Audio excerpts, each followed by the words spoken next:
Bom dia, meninos e meninas, tudo bem com vocês? A nossa aula de hoje é sobre um tema aí que é do capítulo 8, que é a reforma protestante e a contra-reforma ou reforma católica.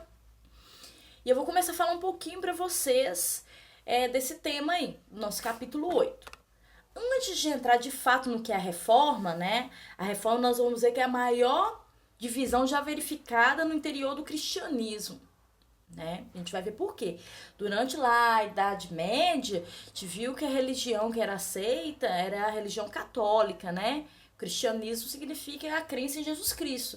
E a religião que era aceita e predominante é a religião católica. Só que aí no século XVI, nós vamos estudar, vai ter uma cisão, uma divisão no cristianismo, tá? Que vai ser a reforma que a gente vai estudar. Primeiro é importante dizer para vocês que essas mudanças não vão acontecendo de dia para noite, não, tá? O próximo capítulo a gente vai estudar a formação dos estados nacionais, a formação das monarquias, a centralização monárquica, e também isso vai influenciar muito na questão da reforma. Como assim, professora? Durante toda a idade medieval lá, a gente percebeu que o rei ele dividia poder com os senhores feudais. Ele precisava disso ali para proteger o território, né? Só que a partir do século XV, XVI, esses reis ali de cada território vai começar a centralizar poder em suas mãos. Os burgueses e os nobres vão apoiar eles a centralizar poder em suas mãos. Aí vão formar aqueles estados nacionais que a gente conhece, aqueles países tal como a gente conhece lá, Portugal, Espanha, né, Inglaterra, vai ter a formação desses estados nacionais por causa dessa centralização do poder dos reis, né? Só que, vamos pensar o seguinte, a igreja era muito poderosa nessa época. Tinha muitas terras, né, cobrava tributos, impostos da população. Isso então vai confrontar com essa ideia dos reis querer centralizar poder em suas mãos. Porque os reis também queriam cobrar esses impostos que a igreja cobrava, né? Então vai começar uma tensão aí em algumas regiões de reis e nobres contra a igreja católica, né? Que é o que a gente vai estudar, que é uma dos grandes influências aí da reforma, tá bom? Como eu já disse aí, a igreja era muito poderosa durante toda a Idade Média, né? O início da Idade Moderna, tinha grandes extensões de terras. Isso vai confrontar com o fortalecimento dos estados, né, nacionais, com a formação dos estados nacionais daqueles países, né, que aparece lá no filme, que tem um rei que governava de forma absoluta, com poder centralizado em suas mãos, né? Não só os nobres e os reis vão começar a fazer crítica à igreja católica aí, né? Vai ter outras críticas também dentro da igreja católica, além da satisfação dos reis, dos príncipes, de outros nobres. Vai ter acusação de corrupção dentro da igreja católica, de despreparo do clero, além de várias críticas feitas a compras de cargos, né? Por exemplo, comprar cargo para ser bispo, né? Os papas, eles vinham de famílias riquíssimas também. E as principais críticas que a igreja católica sofriam também era a venda de indulgência. O que é indulgência? Indulgência é vender perdão pelos pecados, não é isso? Vender mesmo monetariamente, né? Perdão pelos pecados. Além de venda de falsas relíquias históricas, sagradas. O que é essas relíquias? Vender, por exemplo, um pedaço do que foi utilizado para coroar ali a cabeça de Jesus Cristo, o espinho, não é isso? Pedaço de pano que usou para secar o rosto de Jesus Cristo com sangue, entre outras coisas. Então, o clero ele vai começar a sofrer essas críticas por parte da população, tá bom? E como eu já disse, está mostrando aí um dos maiores escândalos foi a venda de indulgências, né? E aí tá a figura central da reforma que a gente vai estudar, né? Que é a reforma protestante, o surgimento das igrejas tal como a gente conhece hoje, que é as igrejas de origem protestantes, que é o Martinho Lutero, né? A reforma protestante foi iniciada por Martinho Lutero, Martinho Lutero, ele era um monge agostiniano, ele era católico, alemão, né? Professor da Universidade de Wittenberg. Só que ele começa a fazer críticas à igreja e negava algumas práticas que era comum à igreja. E ele vai se revoltar contra a venda de indulgências e ele vai escrever um documento. Nesse documento tem 95 pontos criticando a igreja e o próprio Papa. E ele vai colocar essas 95 teses, que a gente chama de 95 teses, ele vai pregar na porta de uma igreja, lá na Alemanha, essas 95 teses criticando a igreja católica. Agora, você imagina para a igreja ficar sabendo, né, dessas 95 teses coladas por Martinho Lutero na frente da igreja, né? Isso vai dar um problema muito sério para eles. É importante dizer que antes de Martinho Lutero existiam alguns reformadores, algumas pessoas que também faziam essas críticas à igreja, né? Mas ele assim entrou para a história porque a gente vai ver que esse protesto que ele fez aí com as 95 teses vai gerar realmente mudanças, mas existiam outros reformadores, tal como Martinho Lutero, muito deles foi levado a tribunal, foi tido como herege pela Igreja Católica. Herege é aqueles que não seguem os dogmas da igreja, ou foi excomungado. Excomungar é excluir, é ser expulso da igreja, e isso era muito sério para a época, né? A gente sabe muito como que era forte a importância da religião, da igreja, na religião não, da igreja propriamente, na Idade Medieval, né? Que é a maior instituição da Idade Medieval, né? Voltando para Martinho Lutero, em 1517 ele vai revoltar contra as vendas de indulgências, né? O Papa, ele prometeu que todo aquele que desse dinheiro para construir a nova Basílica de São Pedro em Roma receberia em troca indulgência. E ele vai ficar revoltado e vai pregar na porta da sua paróquia 95 teses, né? 95 pontos criticando a igreja e o próprio Papa. Eu vou até ler para vocês uma das teses dele, ó, a tese 86, né? A tese 86 diz o seguinte: por que o Papa, cuja fortuna hoje é maior do que a dos ricos crassos, romanos ricos, não constrói com seu próprio dinheiro, ao menos a Basílica de São Pedro, em vez de fazê-lo com dinheiros dos pobres fiéis? Essa é a tese 86, né? Como eu disse, são 95 teses. Essas 95 teses teriam sido pregadas na porta de uma igreja a fim de que os seus alunos lessem e se preparassem para um debate em classe. Essa era a ideia da época. No entanto, alguns estudantes resolveram imprimi-las e lê-las para a população, espalhando assim essas teses. Em 1520, o Papa, que era o Leão X, vai redigir uma bula condenando Lutero e exigindo sua retratação com a igreja. Lutero vai queimar essa bula em público, o que vai agravar a situação dele perante a igreja.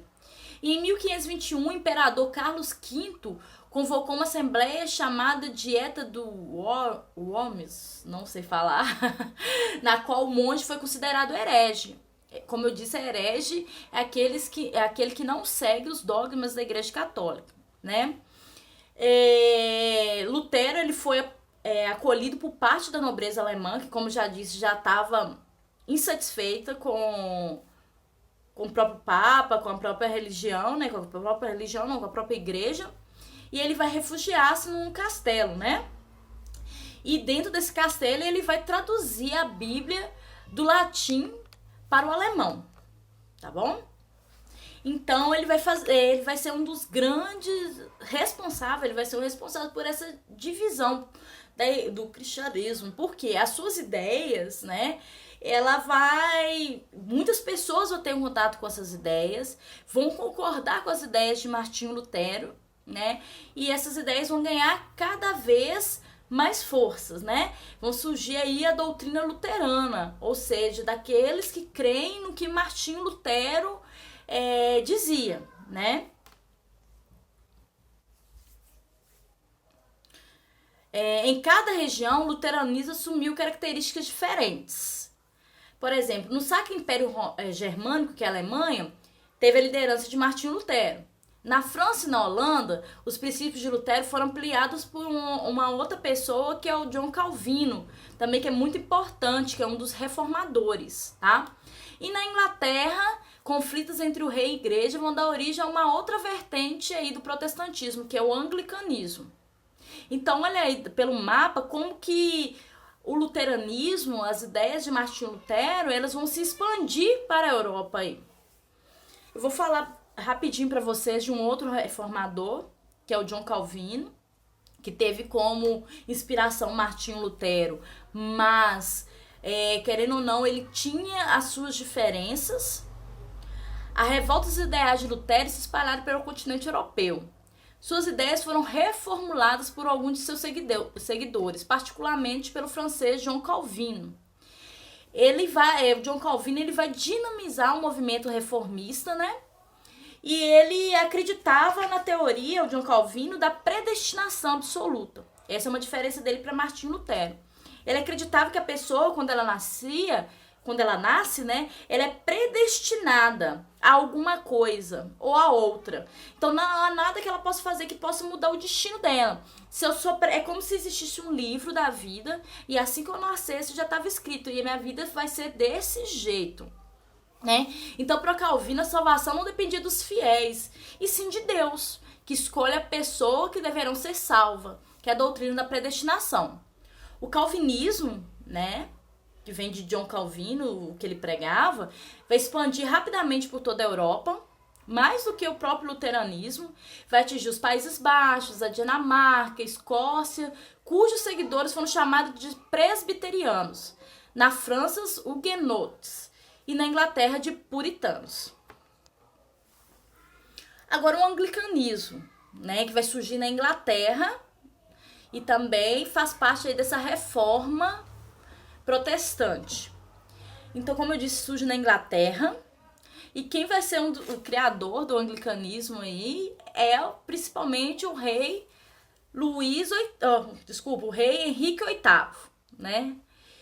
Porque esse rei o rei Henrique VIII, ele vai ter essa cisão com a Igreja Católica. Ele era casado com uma mulher que era Catarina de Aragão, mas segundo ele, a sua descendência, ela estava comprometida porque a Catarina de Aragão não tinha dado ele filhos homens. Ele quis então separar da Catarina de Aragão para poder casar novamente, né? Pediu permissão à igreja, mas o seu pedido foi negado pelo Papa. Então o rei Henrique VIII decide romper com a igreja de Roma em 1531 e se casou novamente, dessa vez com a Ana Bolena, uma dama da corte, né? Aí o Henrique VIII da Inglaterra. E logo no ano de 1534, o rei obrigou, através do chamado de Ato de Supremacia, que fosse criada a Igreja Anglicana, com a qual sobrepunha o poder do Estado sobre o poder da Igreja. E ele passa a ser o chefe da Igreja a partir de então, tá? Além de deixar de estar sob a autoridade do Papa, garantindo assim a ampliação do poder da monarquia da Inglaterra. Aí tá mostrando como que a reforma protestante vai ganhar força a partir aí do século XVI na Europa. Agora a gente vai pensar, e a Igreja Católica, né? Ela vai aceitar isso de bom grado? Críticos da sua igreja, surgimento de outras igrejas? A Igreja Católica vai criar o que a gente vai chamar aí de reforma católica ou contra-reforma. Contra-reforma o quê? A reforma protestante, né? Essa contra-reforma ou reforma católica vai ser um movimento aí para tentar conter o avanço do protestantismo. Para tentar perder fiéis pro protestantismo, pro luteranismo, pro calvinismo, pro anglicanismo, né? Então a igreja vai passar por uma reformulação, a Igreja Católica, com a intenção de se manter firme. A intenção de início era acabar com o protestantismo mesmo, né? E não perder esses fiéis pro protestantismo. Então, a Igreja Católica ela vai criar algumas condições para isso. Primeiro, ela vai fazer o Concílio de Trento, né?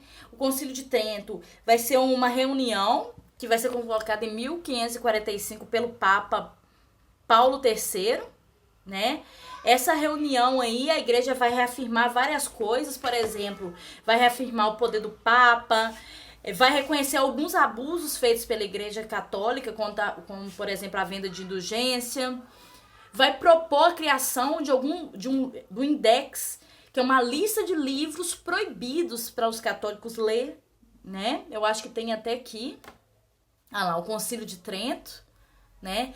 Vai reativar o Tribunal do Santo Ofício, que foi muito utilizado na Idade Média. O que é esse Tribunal do Santo Ofício? É um tribunal para julgar os hereges. Vamos pensar que alguma pessoa é um herege, né? Alguém acusa alguém de ser herege. Herege, eu já disse que são aqueles que não seguem o dogma da igreja.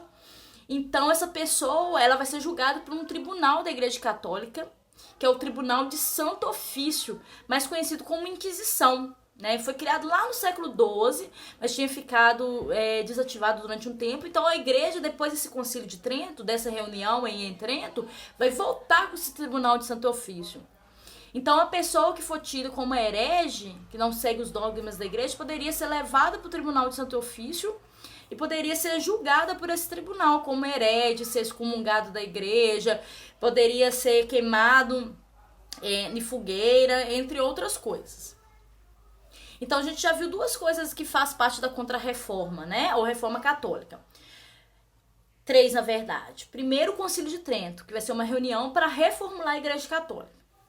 Segundo, vai ser o Index, que vai ser decidido nessa reunião, que é uma lista de livros proibidos aos católicos. E terceiro, vai ser a reativação do Tribunal do Santo Ofício, ou seja, da Inquisição, né? Aí tem uma pintura desse Concílio de Trento, dessa reunião, aí onde os católicos aí, papas, pessoas mais alto escalão da Igreja Católica vai participar. Dentre as ferramentas que eram usadas contra as práticas contrárias aos dogmas católicos, né, usados contra os hereges, estão a condenação de tortura e a morte na fogueira, né? Aí tá aparecendo uma imagem daquilo que eu falei com vocês do Index, que é uma lista de livros que eram proibidos aos católicos, tá? Livros considerados imorais, eram queimados e seus seguidores, criadores eram perseguidos pela igreja também. A reação da Igreja Católica ao avanço da Reforma Protestante deu-se ainda através da criação da Companhia de Jesus, criada em 1534 por Inácio de Loyola. Chamados de jesuítas, seus membros ficaram também conhecidos como soldados de Cristo. A gente vai estudar muito isso na história do Brasil, porque vários jesuítas vieram aqui para o Brasil, vieram aqui para a América para catequizar os indígenas, né? Então vai ser criada uma Companhia de Jesus. Quem vai participar dessa Companhia de Jesus são chamados de jesuítas.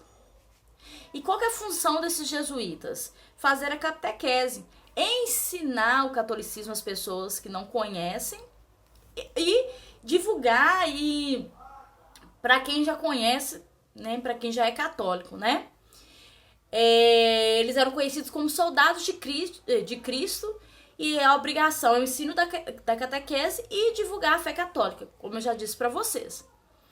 Aí tem uma pintura da primeira missa aqui no Brasil, né? Vieram jesuítas para cá, a gente vai estudar um pouco a respeito disso. E por isso que a gente também tem muita influência, né? Hoje no Brasil, na verdade, tanto do protestantismo quanto da Igreja Católica, mas no início, na formação do Brasil, por causa da nossa colonização, foi feita pelos portugueses, né? E a monarquia portuguesa, a religião oficial lá, era o catolicismo. Então, os indígenas, eles foram catequizados, apesar de os indígenas ter a sua forma de religiosidade, mas que não foi aceita pela Igreja Católica. Então, eles foram catequizados, principalmente por esses membros da Companhia de Jesus, que foi criada aí na Contra-Reforma Católica. Esse Concílio de Trento aí da Contra-Reforma, ela vai reafirmar certos dogmas da igreja, da Igreja Católica. Por exemplo, a presença de Cristo na Eucaristia e a adoração dos santos, entre outros. Beleza? Espero que vocês tenham gostado, né? A gente estudou, então, a Reforma, né, que é o surgimento, né, dessas igrejas protestantes, iniciado com Martinho Lutero. E estudamos também a Contra-Reforma ou Reforma Católica, que vai ser a reação da Igreja Católica à Reforma Protestante, né, para não perder fiéis, né, e para tentar conter o avanço do protestantismo, tá bom? Bons estudos!